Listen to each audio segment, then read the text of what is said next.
আসসালামু আলাইকুম ওয়া রাহমাতুল্লাহ। আমার কথা শুনবার জন্যে আপনাদেরকে আমন্ত্রণ জানাচ্ছি। এই মুহূর্তে যারা আমাদের কথা শুনছেন অথবা পরবর্তীতে যারা শুনবেন, তাদের সবার জন্য অনেক অনেক শুভকামনা থাকলো। আমরা আপনাদের সাথে বাংলাদেশ নিয়ে কথা বলি, বাংলাদেশের রাজনীতি, অর্থনীতি, সমাজনীতি নিয়ে কথা বলি। বাংলাদেশ কি করলে এগিয়ে যাবে, বাংলাদেশের মঙ্গল কোথায়, এই সমস্ত নানা ইস্যু নিয়ে আপনাদের সাথে আমরা অনেক দিন ধরে কথা বলছি। আপনারা জানেন, বাংলাদেশ নিয়ে কথা বলতে গিয়ে আমরা গত 5 বছর আগে হাসিনার আমলে চাকরি হারিয়েছিলাম। আমরা ফ্যাসিস্ট বিরুদ্ধে সংগ্রামে অনেক দিন ধরে অ্যাক্টিভ ছিলাম। আমরা ইউনূসের পক্ষে কথা বলেছি, আমরা বিএনপির পক্ষে কথা বলেছি, আমরা বাংলাদেশের পক্ষে কথা বলেছি, আমরা আপনাদের জন্য কথা বলেছি, আমরা আমাদের জন্য কথা বলেছি, আমরা আমাদের উত্তর প্রজন্মের জন্য কথা বলেছি।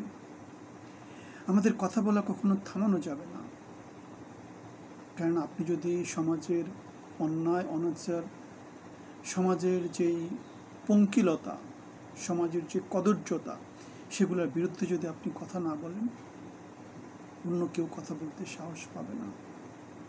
অন্য কেউ কথা বলতে সাহস না পেলে 5 জন 10 জন কদর্য মানুষ আমাদেরকে 50 বছর যেরকম করে শাসন করেছে, এখন যেরকম করে শাসন করছে, শাসন করে যাবে। বাংলাদেশের পরিবর্তন হয়নি, সামনেও হবে না। আমরা একটা ব্যানারে কথা বলি, আমাদের সংগঠনের নাম মানবিক বাংলাদেশ, জনগণের বাংলাদেশ। আমরা মানুষের জন্য কথা বলি, সেজন্য মানবিক বাংলাদেশ। বাংলাদেশ যাতে কখনো দানবের মতো হয়ে না যায়, দানবের মতো যেভাবে আছে সেই দানবিকতা বাংলাদেশ সমাজ থেকে পরিহার হয়ে যায়। মানবিক সমাজ হিসাবে বাংলাদেশে শাসক গোষ্ঠীর আবির্ভাব হোক, জনগণের বাংলাদেশ হয়ে উঠুক। আপনারা যদি আমাদের সংগঠনের সাথে একত্রতা প্রকাশ করেন, তাহলে আমাদের সাথে অংশী হতে পারেন, আমাদের সাথে যোগাযোগ করতে পারেন। আমাদের ইউটিউব অথবা ফেসবুক চ্যানেলে আপনারা আপনাদের মতামত জানাতে পারেন। আমাদের নানা রকমের যেই আলোচনা, যে কার্যক্রম, সেগুলোর সাথে একাত্মতা জানাতে পারেন। আমরা আজকে যে বিষয় নিয়ে কথা বলবো, আমরা দেখেছি গত 8 মাস 9 মাস ধরে আমাদের ইউনূস সরকার সংস্কার নিয়ে কথা বলছে, সংস্কার নিয়ে কাজ করছে, অনেকগুলো সংস্কার কমিশন করেছে। আমরা এরকম সংস্কারের কথা প্রত্যেক সরকারই ক্ষমতা আসার পরে নানা রকমের সংস্কার কার্যক্রম নেয়, কিন্তু বাংলাদেশের পরিবর্তন হয়নি। কেন পরিবর্তন হয়নি? কারণ ক্ষমতায় যারা থাকে তারা আমাদের কি করে, চোখের সামনে একটা পর্দা দিয়ে রেখে, মানে আমরা কিছু একটা করছি, কিন্তু তারা নিজেরাই কি করে, তারা দুর্নীতি করে, তারা অপশাসন করে, তারা সমাজকে শোষণ করে, তারা আমাদের গরিব দুঃখী যে জনগোষ্ঠী আছে তাদেরকে শোষণ করে। সমাজে কারা কাদেরকে শোষণ করে আপনারা কি সেটা জানেন? সব সময় ধনী গরিবকে শোষণ করে, শক্তিশালী অসহায়কে শোষণ করে। আপনি যে আমার ভিডিও শুনছেন, যে আমার সাথে আছেন, যে আমার কথা শুনছেন, যে আমার মতো, আমরা সবাই কি অসহায়, আমরা সবাই কি দুঃখী, আমরা সবাই কি বঞ্চিত। তাহলে যারা শোষণ করছে তারা অল্প কেউ মুষ্টিমেয়, তারা সংগঠিত হয়েছে, তারা সংগঠিত হয়ে আপনাদের উপর চটি ঘোরাচ্ছে। গত 8 মাসের বাংলাদেশের যে সংস্কৃতি, সেটা আপনাদেরকে কি বলে? মপতান্ত্রিক সমাজের কথা বলে। গত 50 বছরের বাংলাদেশের যে সংস্কৃতি, সেটা আপনাদেরকে কি বলে? বলে যে একটা রাজনৈতিক দল তৈরি করতে হবে, চলে বলে কৌশলে মাস্তানি, চাঁদাবাজি, টেন্ডারবাজি, সমাজের যে খারাপ মানুষ তাদেরকে একত্রিত করে অন্যদেরকে বঞ্চিত করে লুটে পুটে বাংলাদেশকে খেয়ে ফেলতে হবে। আমরা সেটাই দেখেছি, বাংলাদেশে আমরা অন্য কোনো পরিবর্তন দেখিনি। তাহলে সংস্কারের কথা বাংলাদেশের সব সরকারই সামনে বলেছে, কিন্তু পিছনে পিছনে কি করেছে? লুট করে নিয়েছে। এই সরকার কি লুট করছে না? আমরা দেখেছি তো, গ্রামীণের ট্যাক্স মওকুফ করে নেওয়া, মামলা অব্যাহতি নিয়ে নেওয়া, 5 বছরের জন্য ট্যাক্স হলিডে নিয়ে নেওয়া, গ্রামীণের সরকারের শেয়ার কমিয়ে দেয়া। এখন গ্রামীণের যে লাভ হবে সবগুলো গ্রামীণ নিজের কাছে রেখে দেবে। স্টারলিংকের মাধ্যমে যে বিজনেস, সেটা গ্রামীণ ফোন পাওয়া, আমরা দেখেছি এগুলো সব নিজেদের জন্য না, নিজেদের জন্য, নিজেরা খেয়ে খেয়ে নিচ্ছে, আত্মীয় স্বজনদেরকে নানা জায়গাতে প্রমোট করছে। সরকার একটা পরিবারতান্ত্রিক একটা সরকার তৈরি করেছে, আগে যেমন তৈরি হয়েছে এখনও একই জিনিস, পরিবর্তন কিছু না। তাহলে সংস্কার নিয়ে ইউনূস সরকার যে কাজগুলো করছে, সে কাজগুলোর কোনো এফেক্ট খুব বেশি জনসমাজের উপর পড়বে না, কিন্তু তারপরে আমাদের কি করতে হবে, এগুলো নিয়ে কথা বলতে হবে, শোরগোল তৈরি করতে হবে। যারা এগুলোর পক্ষে কথা বলে, সংস্কারের পক্ষে কথা বলে, তাদের সাথে থাকতে হবে। যারা সমাজে অন্যায় অনাচার করে, তাদের বিরুদ্ধে দাঁড়াতে হবে। তাহলে আমাদের এই সরকারের যে সংস্কার কমিশনগুলোর রিপোর্টগুলো, সারসংক্ষেপটা মন্ত্রী পরিষদের যে সচিবালয় আছে সেখানে তাদের ওয়েবসাইটে দিয়ে দেওয়া আছে, অথবা আমাদের ফেসবুকে নানা জায়গাতে আপনারা সংস্কারগুলো নানা রকমের কথাবার্তা শুনবেন। সো সেই সংস্কারগুলো থেকে যে জিনিসগুলো বাংলাদেশের জন্য ভালো হবে, কোনো দলের কথা চিন্তা করে না, বাংলাদেশের কথা চিন্তা করে আপনারা কি করবেন, সেগুলোর নানা রকমের ইস্যু নিয়ে আলোচনা করবেন। যেমন আমরা বলেছি, কি বলেছি, 2 বারের বেশি কেউ জীবনে কখনো প্রধানমন্ত্রী বা প্রেসিডেন্ট হতে পারবে না। মহিলাদের জন্য যে সংসদে আসন, সেগুলো কোটা ভিত্তিক হতে পারবে না, সেগুলো নির্বাচনের মধ্য দিয়ে হতে হবে। পারলে সব আসনেই মেয়েদের নারীদের পার্টিসিপেট করুক, কিন্তু ডাইরেক্ট ভোটের মাধ্যমে হোক। সবাইকে মানুষ হিসেবে ট্রিট করতে হবে। নারীদেরকে ক্ষমতায়িত করা হোক, সেজন্য কোটা দিয়ে না, তাদের শিক্ষিত করা হোক। নিষিদ্ধ করে না, বিচার করে করা হোক।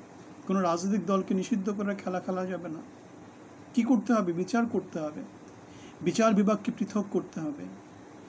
সরকারের আজ্ঞাপেও কোনো কিছু কোথাও থাকা যাবে না। মেধাভিত্তিক, যোগ্যতাভিত্তিক একটা সমাজ প্রতিষ্ঠা করতে হবে।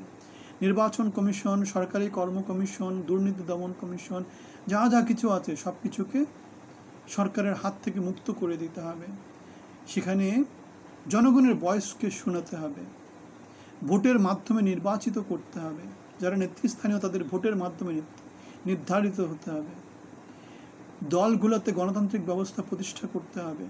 পরিবারতান্ত্রিক কোনো কিছু কোথাও থাকা যাবে না। যোগ্যতাকে, মেধাকে প্রাধান্য দিতে হবে। সাংগঠনিক ভিত্তিটাকে প্রাধান্য দিতে হবে। সংগঠিত করার ক্ষমতাকে প্রাধান্য দিতে হবে। জনগণের কাছে যেতে হবে। কালো টাকার দৌরাত্ম্য বন্ধ করতে হবে। নির্বাচনে কোনো রকমের কালো টাকার দৌরাত্ম্য থাকা যাবে না। প্রত্যেক মানুষকে নির্বাচনে পার্টিসিপেট করার সুযোগ দিতে হবে। দলতান্ত্রিক কোনো রকমের মনোনয়ন, সেটা আমরা চাই না। মার্কাতান্ত্রিক কোনো রকম মনোনয়ন, সেটা আমরা চাই না। পারলে যে কোনো রকমের ইলেকশনে কোনো রকমের প্রতীকের কোনো চিহ্ন থাকবে না। নামের ভিত্তিতে কী হতে হবে, ভোট হতে হবে। কোয়ালিটির ভিত্তিতে ভোট হতে হবে। বায়োডাটার ভিত্তিতে ভোট হতে হবে। যোগ্যতার ভিত্তিতে ভোট হতে হবে। দেশের জন্য কি করেছে তার ভিত্তিতে ভোট হতে হবে। আপনি লোকজন দিয়ে পুরো এলাকা দখল করে ফেললেন, দখলদার বাণিজ্য, দখলদার ভোট, ওগুলো আমরা চাই না।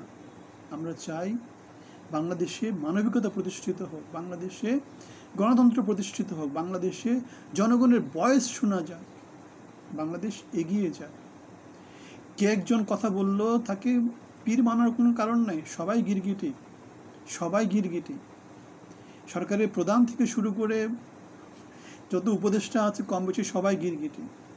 কেউ ফেরেশতা হয়ে জন্মায়নি, সবাই মানুষ। আমি যেমন মানুষ, আপনি যেমন মানুষ, সবাই মানুষ। ইতিহাস ধরে টান দিতে হবে।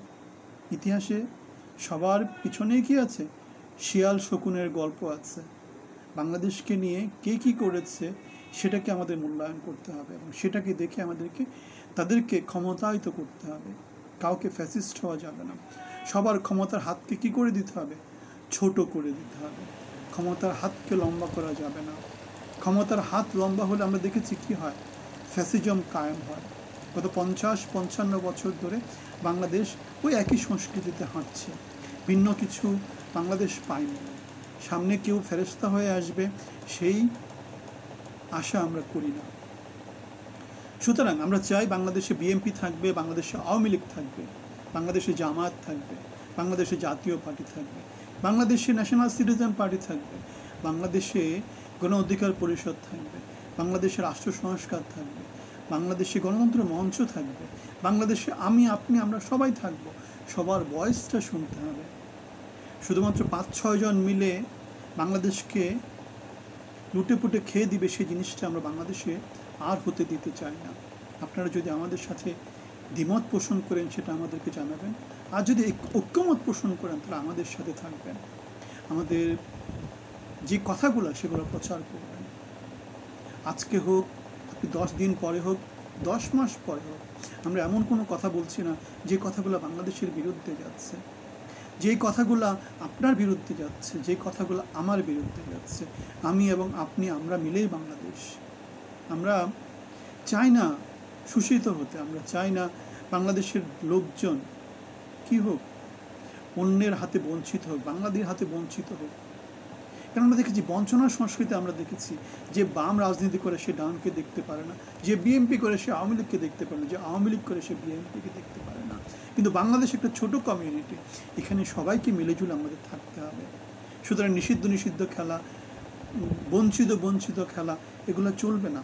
মেধাভিত্তিক, যোগ্যতাভিত্তিক একটা সমাজ আমাদের প্রতিষ্ঠা করতে হবে। সেজন্যই আমরা আমাদের সংগঠনের ব্যানারে কথা বলছি, সেটা হচ্ছে মানবিক বাংলাদেশ, জনগণের বাংলাদেশ। আমরা চাই মানবিক বাংলাদেশ, যেখানে সবাইকে নিয়ে আমরা চলব, যেখানে জনগণের কথাই আইন, অন্য কিছু না। কেউ একজন আইনের ভয় দেখাচ্ছে, আইন কে বানিয়েছে? সেই 5-6 জন লুটেরা মিলে আইন বানিয়েছে, যেখানে জনগণের ভয়েস শোনা যায় না। সেই সংসদে কারা গিয়েছে? লুটেরা, চাঁদাবাজ, দখলদাররা গিয়েছে, ব্যাংক ডাকাতরা গিয়েছে। তারাই আইন বানিয়েছে এবং আইনগুলো তাদের পক্ষে বানিয়েছে। সেটা আমরা গত 55 বছর ধরে আমরা দেখেছি। নতুন কিছু নয়, নতুন কিছু করতে হলে কী করতে হবে? জনগণের কথা বলতে হবে, জনগণকে ক্ষমতায়িত করতে হবে। আমি জনগণ, আপনি জনগণ, আমাদেরকে ক্ষমতায়িত করতে হবে, আমাদের কথাটা শুনতে হবে, শোনাতে হবে, আমাদের ভয়েসটাকে চারদিকে শোনানোর ব্যবস্থা করতে হবে। নয়তো লুটেরা ফুটেরা তারা নিজেরা কী করবে? নিজেরা শকুন শিয়াল, নিজেরা বাংলাদেশকে খেয়ে ফেলবে। হুক্কা হুয়া, একজন রব দিবে, 10 জন হুক্কা হুয়া করবে এবং দেশকে, সমাজকে সেই লুটে পুটে খাওয়ার যে 50-55 বছরের সংস্কৃতি, সেটাতেই চালু রাখবে। সুতরাং আমাদের সাথে যুক্ত হন, আমাদের যেই মটো সেটার সাথে আপনারা একত্রিত হন। কারণ আমরা এমন কিছু বলছি না যেটা বাংলাদেশের বিরুদ্ধে, যেটা আপনার বিরুদ্ধে। সুতরাং আমার বিরুদ্ধে আপনি কেন যাবেন? আমাদের বিরুদ্ধে আপনি কেন যাবেন? আপনার মতামত জানাবেন। ভালো থাকবেন, ধন্যবাদ।